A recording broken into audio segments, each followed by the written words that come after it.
당신이 가난한 이유는 폭락장이 와서가 아닙니다. 폭락장이 올 때마다 도망쳤기 때문입니다. 계좌가 빨간색일 때는 누구나 장기 투자자입니다. QLD, TQQQ가 오를 때는 누구나 복리를 말합니다.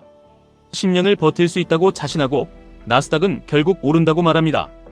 그러나 계좌가 마이너스 30%가 되는 순간 말이 달라집니다.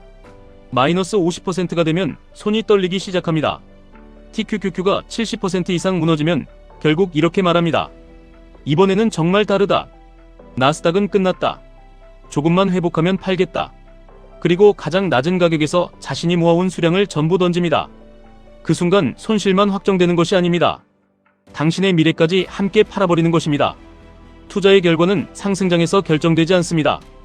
계좌가 절벽 아래로 떨어질 때 결정됩니다. 모두가 도망갈 때 당신이 무엇을 했는지, 공포가 계좌를 뒤덮었을 때 다음 주문을 넣었는지, 바로 그 행동이 몇 년 뒤 당신의 자산을 결정합니다. 기억하십시오. 시장은 당신을 부자로 만들어주려고 존재하지 않습니다. 당신의 인내심을 시험하고 확신을 흔들고 가장 싼 가격에서 당신을 쫓아내려고 합니다. 뉴스는 공포를 키울 것입니다. 전문가들은 경기 침체를 말할 것입니다. 주변 사람들은 아직도 주식을 하느냐고 비웃을 것입니다. 당신의 계좌는 매일 더 작아질 수도 있습니다. 그때 대부분의 사람은 시장을 의심합니다. 그러나 진짜 투자자는 시장보다 먼저 자기 행동을 확인합니다. 나는 생활비를 투자했는가? 나는 감당할 수 없는 돈을 넣었는가? 나는 계획 없이 TQQQ에 몰빵했는가? 아니면 비상금을 지키고 비중을 정하고 매달 살 수 있는 구조를 만들었는가? 준비되지 않은 사람에게 폭락은 파산입니다. 준비된 사람에게 폭락은 수량입니다. 똑같은 하락을 보면서도 한 사람은 모든 것을 잃고 다른 한 사람은 인생을 바꿀 자산을 모읍니다. 무엇이 차이를 만들었겠습니까? 지식이 아닙니다. 예측도 아닙니다. 끝까지 남아있을 수 있는 구조입니다. 2022년 QLD는 약 60% 무너졌습니다. 1억 원이 4천만 원 가까이 줄어드는 하락입니다. 그때 사람들은 나스닥이 끝났다고 말했습니다. 금리는 계속 오르고 기술주는 더 무너질 것이며 레버리지 ETF는 절대 회복하지 못한다고 말했습니다. 공포에 매도한 사람에게 그 말은 현실이 됐습니다. 그 사람의 계좌에서는 정말 회복이 일어나지 않았습니다. 이미 수량을 전부 팔아버렸기 때문입니다. 그러나 매달 정해진 금액을 계속 넣은 사람은 달랐습니다. 가격이 내려갈수록 더 많은 수량을 샀습니다. 다른 사람들이 손실을 계산할 때 그는 수량을 계산했습니다. 다른 사람들이 바닥을 기다릴 때 그는 주문을 넣었습니다. 다른 사람들이 시장이 안정되기를 기다릴 때 그는 자신의 계획을 지켰습니다. 그리고 시장이 돌아섰을 때 가장 많은 수량을 가진 사람은 공포 속에서도 주문을 멈추지 않은 사람이었습니다. 부자가 되는 순간은 계좌가 급등하는 날이 아닙니다. 아무도 사고 싶어 하지 않을 때 당신이 샀던 바로 그날입니다. 다만 착각하지 마십시오. 무조건 버티는 것이 용기는 아닙니다. 가족의 생활비를 넣고 버티는 것은 무모함입니다. 대출받아 TQQQ를 사고 기도하는 것은 투자 원칙이 아닙니다. 몇 년 안에 사용할 돈을 넣고 장기 투자를 외치는 것은 자기기만입니다. 진짜 용기는 다른 것입니다. 폭락이 와도 생활이 흔들리지 않을 만큼만 투자하는 것, TQQQ 비중을 감당할 수 있는 수준으로 제한하는 것, QLD를 중심으로 꾸준히 수량을 모으는 것, 현금을 남겨두고 가장 두려운 순간에도 다음 주문을 준비하는 것.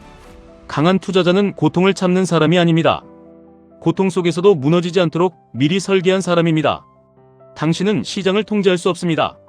내일 나스닥이 오를지 내릴지 모릅니다. 금리가 언제 내려갈지도 모릅니다. 전쟁이 끝날지, 경기 침체가 올지, 다음 폭락이 언제 시작될지도 모릅니다.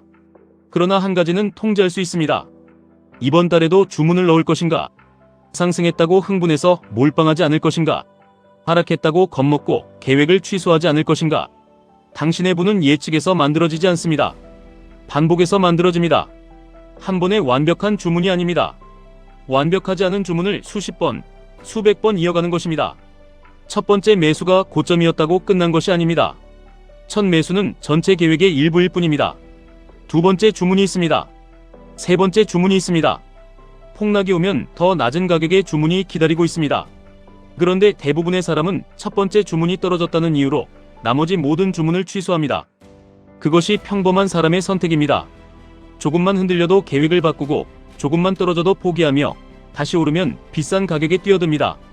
떨어질 때 팔고 오를 때 삽니다. 그리고 시장이 자신을 속였다고 말합니다. 아닙니다. 시장은 아무것도 약속하지 않았습니다. 당신이 공포에 굴복한 것입니다. 지금 40대입니까? 50대입니까? 너무 늦었다고 생각하십니까? 그렇다면 더 이상 시간을 낭비하지 마십시오. 10년 전에 시작하지 못했다는 후회로 오늘의 주문까지 놓치지 마십시오. 당신에게 없는 것은 과거의 10년입니다. 그러나 앞으로의 10년은 아직 남아 있습니다. 늦게 시작한 사람이 가장 경계해야 할 것은 느린 속도가 아닙니다. 조급함입니다. 늦었다는 불안 때문에 TQQQ에 몰빵하고 한 번의 상승으로 인생을 뒤집으려다가 다음 하락에서 모든 것을 잃는 것입니다. 당신의 인생은 한 번의 대박으로 바뀌지 않습니다. 무너지지 않는 구조와 반복되는 주문으로 바뀝니다. 5월 50만원이면 50만원을 넣으십시오. 5월 100만원이면 100만원을 넣으십시오. 중요한 것은 금액을 자랑하는 것이 아닙니다. 10년 동안 취소하지 않을 금액을 정하는 것입니다. 시장이 떨어지면 더 싸게 사는 것입니다. 시장이 오르면 이미 모아둔 수량이 일하게 만드는 것입니다. 이 단순한 행동을 대부분의 사람은 하지 못합니다. 재미가 없기 때문입니다. 느리기 때문입니다. 당장 인생이 바뀌지 않기 때문입니다. 그래서 사람들은 급등주를 찾고 한 번에 돈을 벌 방법을 찾고 다음 바닥을 맞추려 합니다. 그러나 진짜 자산은 지루함을 견딘 사람이 가져갑니다.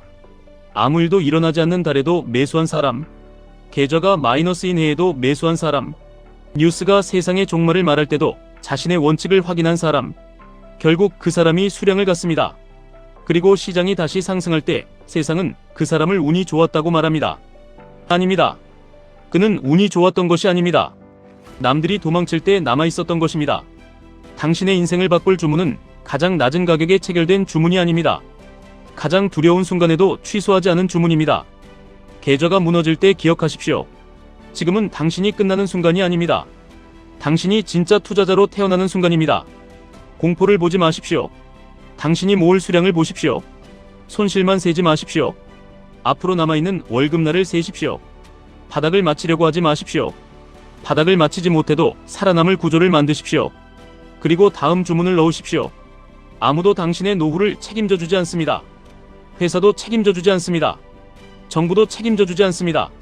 시장도 당신을 기다려 주지 않습니다. 당신의 미래는 지금 당신이 넣는 주문에 달려 있습니다.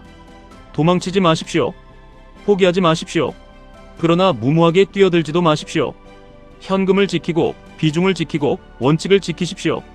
시장은 결국 살아남은 사람에게 기회를 줍니다. 당신이 시장에 남아있는 한 아직 끝난 것이 아닙니다. 이번 달에도 사십시오. 다음 달에도 사십시오. 폭락이 와도 사십시오. 아무도 관심을 주지 않을 때도 사십시오. 당신의 인생을 바꾸는 것은 한 번의 대박이 아닙니다. 끝까지 이어진 주문입니다. 지금까지 1분 투자 하이젠버그였습니다.